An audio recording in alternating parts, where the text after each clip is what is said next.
কালকে স্ট্রবেরি গাছগুলো লাগিয়েছি, এখন এর মধ্যে বরফ পড়তেছে, জানি না কেমন হবে।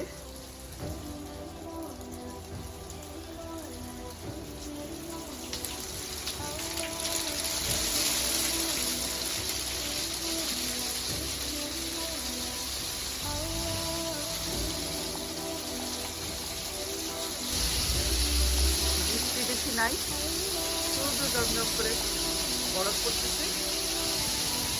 স্ট্রবেরি গাছ লাগিয়েছে, ওগুলোকে উঠে আনতে হবে, কিভাবে আনবো থেকে